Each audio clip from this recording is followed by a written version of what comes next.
Contact light. Okay, engine stop. ATA at a descent. Mode control both. Auto descent engine command override off. Engine arm off. 13 is in. We copy you down, Eagle. Houston, Tranquility Base here. The Eagle has landed. Roger, Tranquility. We copy you on the ground. You got a bunch of guys about to turn blue. We're breathing again. Thanks a lot. And we're getting a picture on the TV. There's a great deal of contrast in it, and currently it's upside down on our monitor, but we can make out a fair amount of detail. Okay, Neil, we can see you coming down the ladder now. Sunday, July 20th, 1969. Around the world, nearly 1 billion people watched this moment on television as the first man from Earth prepared to set foot upon the moon. At the foot of the ladder, the lamb footbeds are only depressed in the surface about 1 or 2 inches, although the surface appears to be very, very fine-grained as you get close to it. It's almost like a powder. Ground mass is very fine. I'm going to step off the limb now. That's one small step for man, one giant leap for mankind. I believe that this nation should commit itself to achieving the goal before this decade is out of landing a man on the moon and returning him safely to the earth.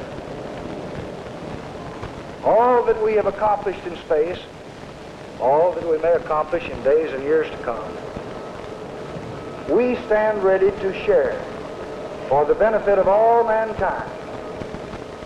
As we explore the reaches of space, let us go to the new worlds together, not as new worlds to be conquered, but as a new adventure to be shared. Since the earliest time, man has imagined this moment, the moment when his fellow man would make the first journey to the moon. Now the time had come. In the 6th decade of the 20th century, the ancient dream was to become a reality.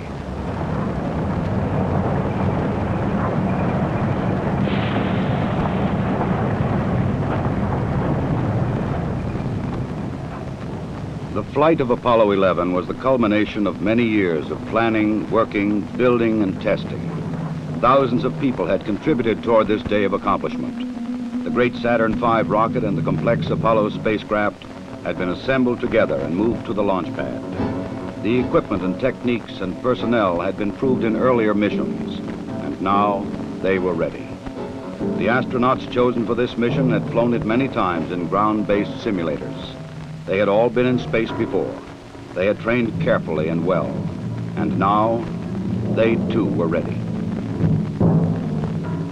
Astronaut Michael Collins would pilot the Apollo Command Module.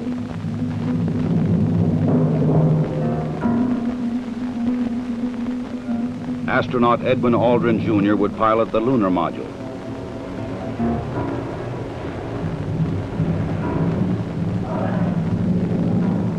And astronaut Neil Armstrong would serve as mission commander. Armstrong would be the first man to step upon the moon.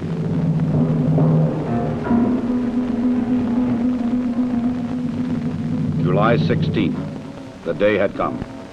The moon awaited. The men rose early, ate breakfast, and dressed in their spacesuits.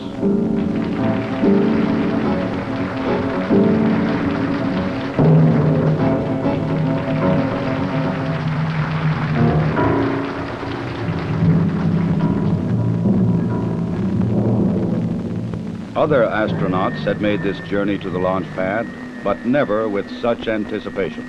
9:32 a.m., July 16th.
3 hours later, the Apollo command module moves forward to extract the lunar module from the third stage of the launch vehicle. Both are moving at more than 17,000 miles an hour.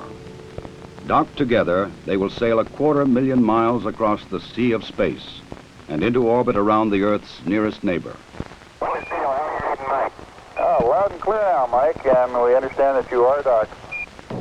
During the 3-day journey to the moon, the astronauts kept busy. Checklists, navigation and observation, housekeeping.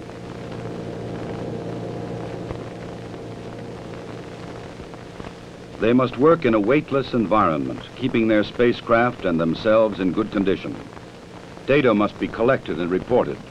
Experiments must be performed, including photography both inside and outside the spacecraft. Because of the film speed, these actions appear faster than they actually were.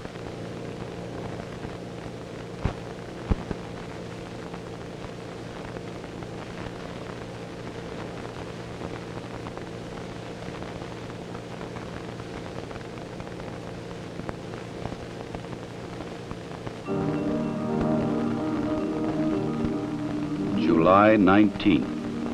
Apollo 11 slows down and goes into orbit around the moon.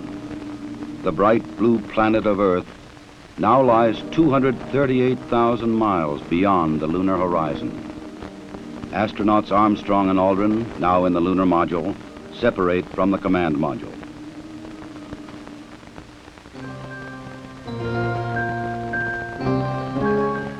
Astronaut Collins remains behind.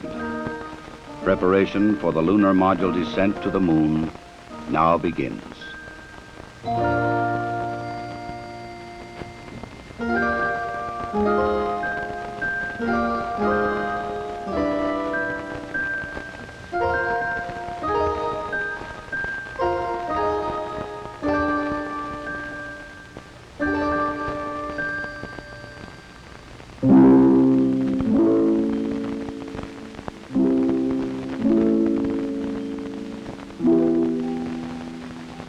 The command module assumes the new name, Columbia.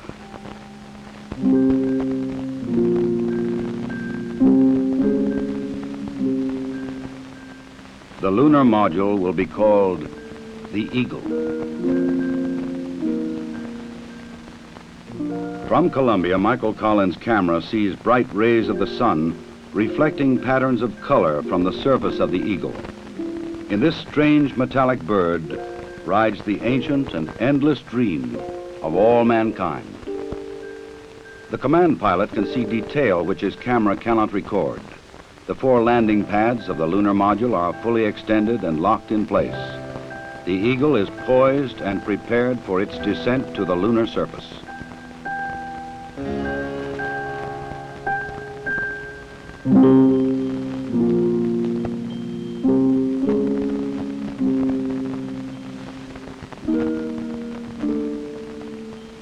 The moon landing craft rocket engine fires to slow it down and to place it on the pathway to the landing site in the Sea of Tranquility. There is tension and caution as the Eagle flies lower. Warning lights blink on as the computer tries to keep up with the demand for control data, but the status remains go. Eagle, we got you now. It's looking good, over. Roger, copy. Eagle Houston, after yaw around angles, S-band pitch, -9er, yaw, +18. Roger, you're a go to continue power descent. You're a go to continue power descent. Altitude now 21,000 feet, still looking very good. Velocity down now to 1,200 feet per second. You're looking great to us, Eagle. Give us a reading on the 1202 program alarm. Roger, we got you. We're going at alarm. Good radar data. We're now in the approach phase, everything looking good. Altitude 4,200. Houston, you're a go for landing, over. Roger, understand. Go for landing. 3,000 feet. Copy. Alarm. Altitude 1,600. 1,400 feet, still looking very good. 700 feet, 21 down. 33 degrees. 100 feet, down at 19. 1201. 1201. Roger, 1201 alarm. We're go. Same type. We're go. Altitude, velocity light, 3.5 down, 220 feet. 13 forward. 11 forward, coming down nicely, 200 feet. 4.5 down, 5.5 down. 60 seconds. Lights on. 6. Down 2.5. Forward. Forward. That's 40 feet, down 2.5. Picking up some dust. 4 forward. 4 forward, drifting to the right a little. Good. Okay. Contact light. Okay, engine stop. We copy you down, Eagle. Tranquility Base here. The Eagle has landed.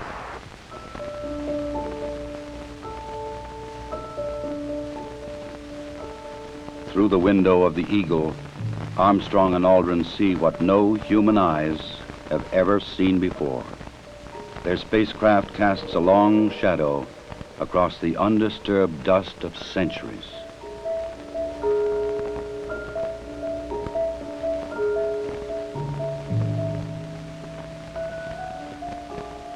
Seven hours after landing, after careful preparations for later ascent were completed, Armstrong opens the Eagle hatch and begins his climb down to the surface.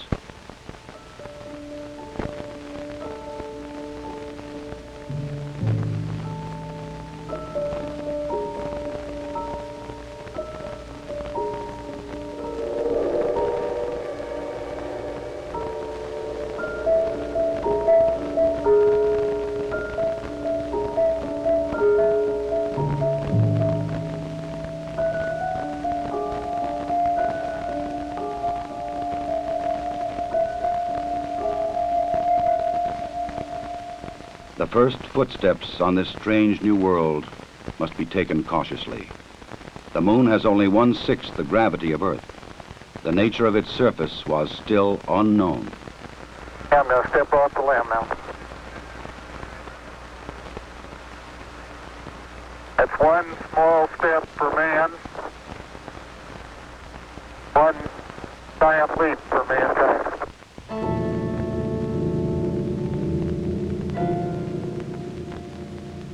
Once on the surface, Armstrong scoops up a small sample of lunar dust and rock, precaution against the possibility of an emergency takeoff.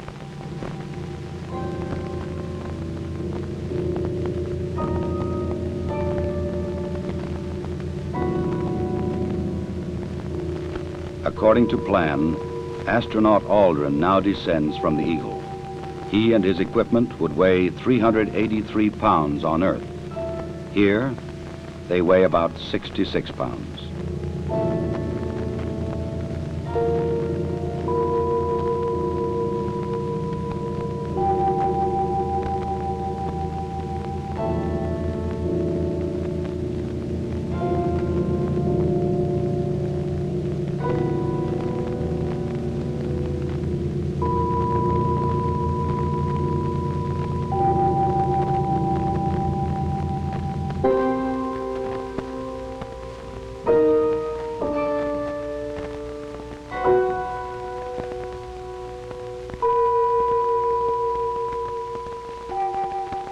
For a brief moment, the first men on the moon stand and look at the stark, lonely landscape around them, an experience which no one before them can share.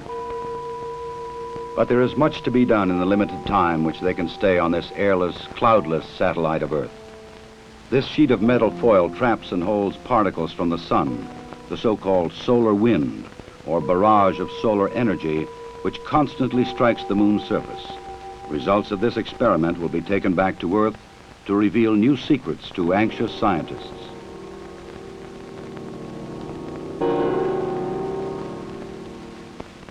An American flag is left behind on the moon, together with medals honoring American and Soviet spacemen who lost their lives in earlier space tests, and a small disc carrying messages of goodwill from 73 nations on Earth.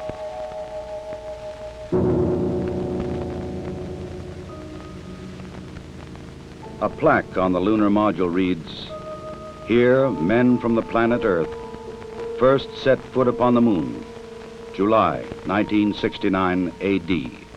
We came in peace for all mankind. Through a specially made television camera, viewers in many nations on Earth were able to watch the astronauts as they walked and worked on the moon. Despite the bulky spacesuits and the backpacks containing oxygen, temperature control, and communications equipment, the Apollo 11 crew found they could move easily about the surface.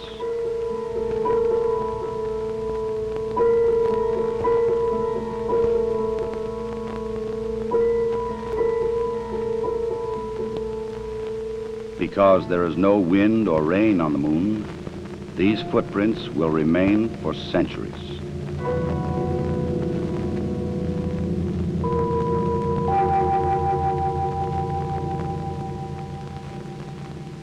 In addition to collecting rock and soil samples, the explorers leave behind a seismometer. This highly sensitive device would send back valuable information on external meteoroid impacts, as well as internal lunar movements.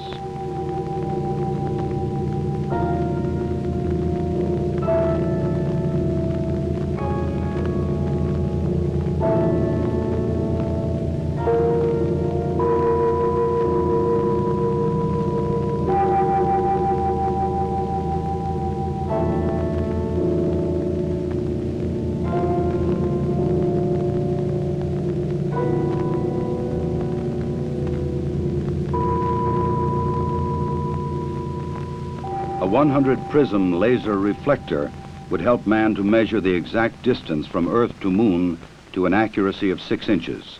These were the first of many experiments which will be taken to the Moon to provide man continuing and increasing knowledge about the Moon and the vastness of space beyond. After 2 hours and 31 minutes, the first lunar explorers had completed their research on the Moon. A night of rest in the lunar module, countdown preparations, and they were ready to come home. Tranquility Base, Houston. Guidance recommendation is pings, and you're cleared for takeoff. Roger, understand. We're number 1 on the runway. 7, 6, 5, port stage, engine arm ascent.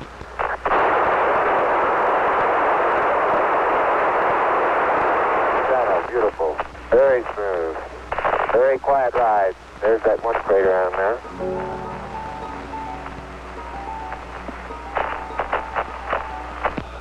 Feet high, 80 feet per second vertical rise. Eagle Houston, you're looking good at 2. Ping, zags, and midspin all agree. I'm going right down US 1. Eagle Houston, going right down the track. Everything's great. Horizontal velocity approaching 2,500 feet per second. Roger. Some 120 miles to go until insertion. July 21st. The Eagle and its 2-man crew lifted off the Moon perfectly and climbed slowly to rendezvous and dock with the mothership, Columbia.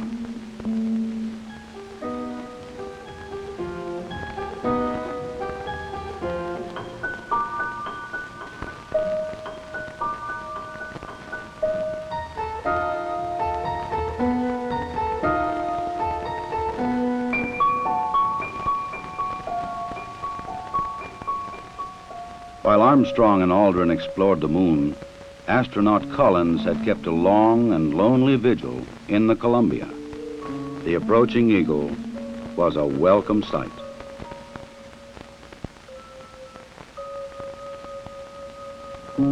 Later, the 3 men would share their reflections on this adventure with the world. I believe that from the early space flights, we demonstrated a potential to carry out this type of a mission. And again, it was a question of time until this would be accomplished. I think it's a technical triumph for this country to have said what it was going to do a number of years ago, and then, by golly, do it. The relative ease with which we were able to carry out our mission, which, of course, came after a very efficient and a logical sequence of flights, I think that this demonstrated that we were certainly on the right track when we took this commitment to go to the moon. I just see it as a beginning of a new age.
Once again, the bright blue planet of Earth rises over the lunar horizon.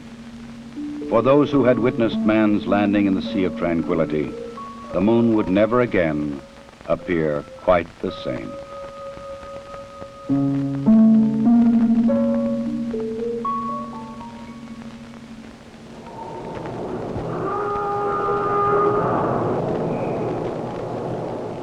July 24th, dawn in the Pacific. Apollo blazes across the heavens, coming back to Earth at 25,000 miles an hour.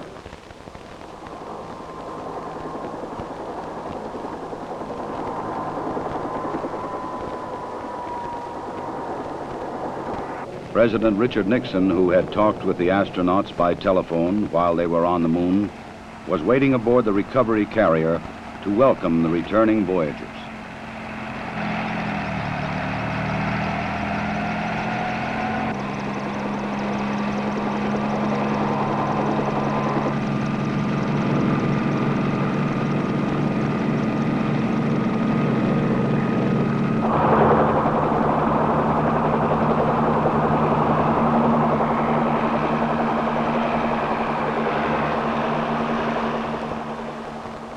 The President later expressed the nation's response to this historic mission.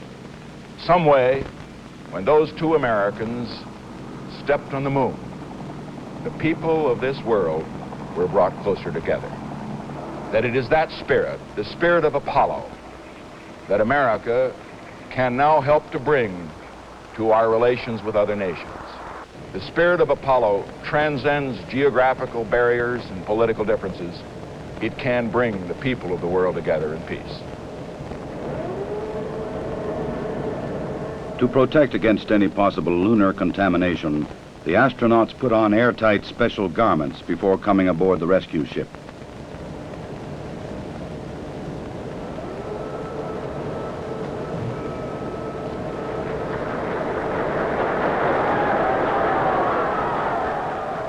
They transferred directly from the helicopter to a mobile quarantine van, in which they would be flown back to the Manned Spacecraft Center in Houston, Texas.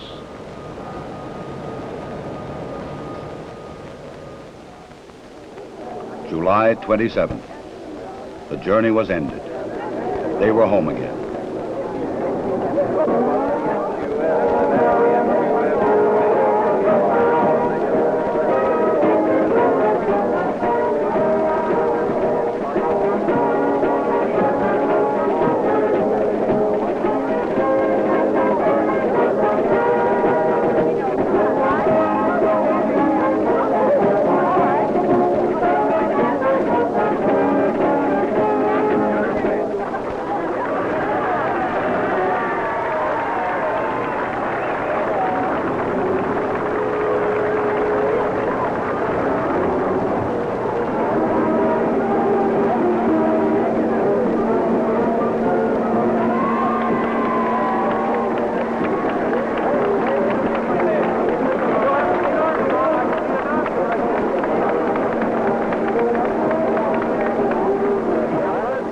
Ahead lay 3 weeks of isolation, medical tests, and mission debriefings.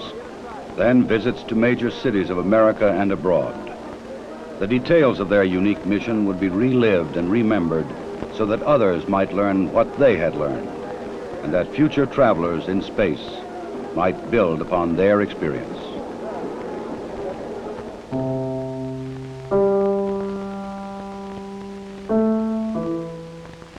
The rock and soil samples brought back would be examined and analyzed by scientists in many lands.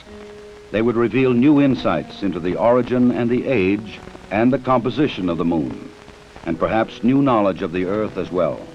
Already experiments left on the moon were sending back revealing new information.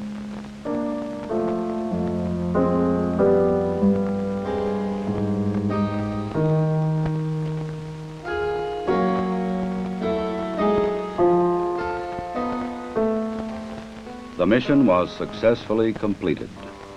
The Eagle had landed the first men on the moon, and Columbia had returned them safely to Earth.